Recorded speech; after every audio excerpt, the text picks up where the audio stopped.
नमस्कार दोस्तों, स्वागत है आपका हमारे YouTube चैनल पॉलिटिक्स मंत्रा में। आज हम ग्रुप के बारे में थोड़ा डिस्कस करेंगे। जो ग्रुप के में आपके कुछ चित्र देख के प्रश्न आते हैं वो कैसे करे जाते हैं। देखिए, इसमें हम जानेंगे एएसआई द्वारा विभिन्न रेखाओं तथा विभिन्न आकृतियों का जो प्रदर्शन किया जाता है उनको कैसे प्रदर्शित करते हैं, यानी उनका निरूपण यानी उनका रिप्रेजेंटेशन जानेंगे। चलिए बात करते हैं पहले रेखाओं के बारे में। जो रेखा आपकी है, देखिए पहली रेखा दे रखी है मोटी रेखा, यानी इसे बोलते हैं थिक लाइन। थिक लाइन जो होती है अब 1 mm की होती है। आपका क्वेश्चन किसी भी प्रकार से घुमा फिरा के पूछा जा सकता है कि मोटी रेखा की लंबाई क्या होती है, या इस रेखा को किस कैटेगरी में रखेंगे। अब बोल रखा है पतली रेखा। पतली रेखा देखिए आपकी 1 mm से छोटी होगी, 1 mm से छोटी यानी 0.4 mm। अब जो ये आप देख रहे हैं इसे आप डॉटेड लाइन, इसे आप कई बार बनाते हैं भी, इसे डॉटेड लाइन बोलते हैं, और इसे 0.3 mm की मोटाई में रखी जाती है। अब बात करते हैं मध्य रेखा। मध्य रेखा को जरा गौर से देखिए, इस पर बीच में बड़ी लाइन है, फिर छोटी लाइन है, बड़ी लाइन है, छोटी लाइन है, लेकिन गैप उतना ही है, तो 0.3 mm इसमें चौड़ाई होती है। अब बात करते हैं प्रतिच्छेदन रेखा। अब देखिए प्रतिच्छेदन रेखा आपकी क्या होती है, 0.8 mm की होती है। इसमें देखिए स्टार्टिंग में आपका सबसे बड़ी लाइन है और लास्ट में सबसे बड़ी लाइन, अगर ऐसा दिया और बीच में मध्य रेखा की तरह पूरा दिया हो तो ये आपका प्रतिच्छेदन रेखा कहलाती है। अवरोध रेखा में एक अवरोध होता है बीच में, ये देखिए इसे आप देख सकते हैं, इसमें अवरोध होता है, इसे आप अवरोधन रेखा या अवरोध रेखा भी कह सकते हैं। अब बात करते हैं तरंग रेखा। तरंग रेखा जो आपकी होती है एकदम वेव की तरह ऐसे चलती है, तो ये तरंग रेखा हो गई। अब बात करते हैं वृहद तथा विमन रेखा।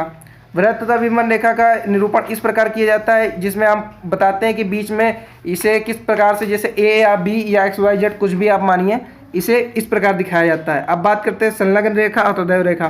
देखिए तदैव रेखा आपकी दो के पेयर में होती है और संलग्न रेखा आपकी एकदम लाइन होती है लेकिन वो एक साथ होती है। तो आप इसे चित्र जरा गौर से देखिए, क्योंकि जरा सी भी गलती आपका नंबर गंवा सकती है। अब बात करते हैं कुछ पदार्थ होते हैं तथा उनका निरूपण कैसे किया जाता है। अब देखिए डिजाइनिंग में अर्थ का जो आप निरूपण करते हैं, इसमें अर्थ एंड रॉक्स यानी पृथ्वी और जो पहाड़ होते हैं, पत्थर होते हैं, उनका कैसे निरूपण किया जाता है। देखिए इसमें त्रिभुज तथा पठारों के रूप में दर्शाया जाता है। इस चित्र के माध्यम से आप समझ सकते हैं। अब कंक्रीट जो होती है, कंक्रीट के कामों में आती है, वो आपके कंक्रीट केवल त्रिभुज के डार्क त्रिभुज के रूप में किया जाता है। और ग्लास यानी कांच आपका शाइनिंग के रूप में होता है, यानी आपको इसे इस प्रकार दर्शाया जाता है ग्लास। और जो लिक्विड होता है, लिक्विड आप जानते हैं लिक्विड कैसे बनाया जाता है, ऐसे डॉट करके बनाया जाता है, तो ये आपका लिक्विड हो जाता है, लेकिन ये बराबर होती है लेंथ इसकी। ये अब लिक्विड में आपका देखिए क्या क्या आता है, वाटर होता है, ऑयल आता है, पेट्रोल आता है, केरोसिन आता है।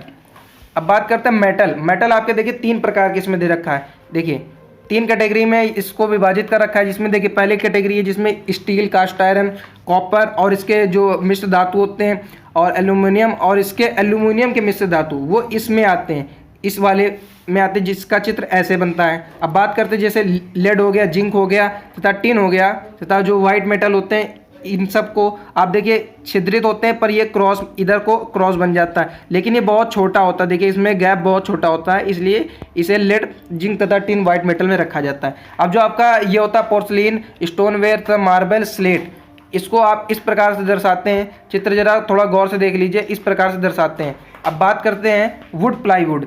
देखिए आपने वुड प्लाईवुड जैसे लकड़ियों में जो होता है, लकड़ियों में ऐसे ऐसे खांचे बने रहते हैं, तो इसी प्रकार लकड़ियों तथा प्लाईवुड को दर्शाया जाता है।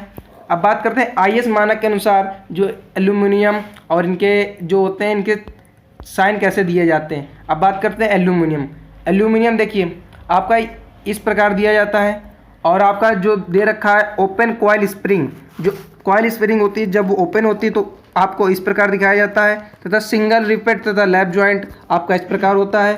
और चौथा आपका दे रखा है हेलिकल गियर आपका इस प्रकार दिखाया जाता है, तथा जो उसकी बाह चूड़ियों को इस प्रकार दर्शाया जाता है।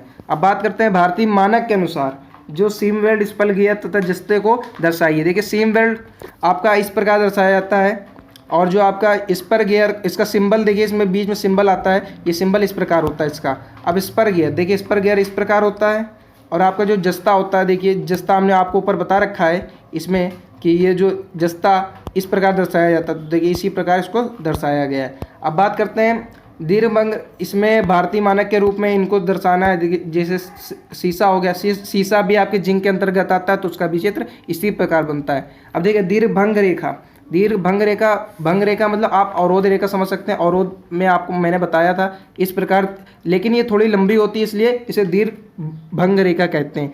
अब बात करते हैं सिम बेल्ट। सिम बेल्ट में देखिए ऐसा सिंबल आता है, सिम बेल्ट आप ऊपर पढ़ चुके हैं। अब बात करते हैं बाह्य चूड़ियों को, तो मैं आपको बता चुका हूँ। देखिए बाह्य चूड़ी तो बता चुका हूँ। देखिए आंतरिक चूड़ियाँ कुछ इस प्रकार बनाई जाती हैं, आंतरिक चूड़ियाँ जिसमें बीच में ऐसा सिंबल आता है।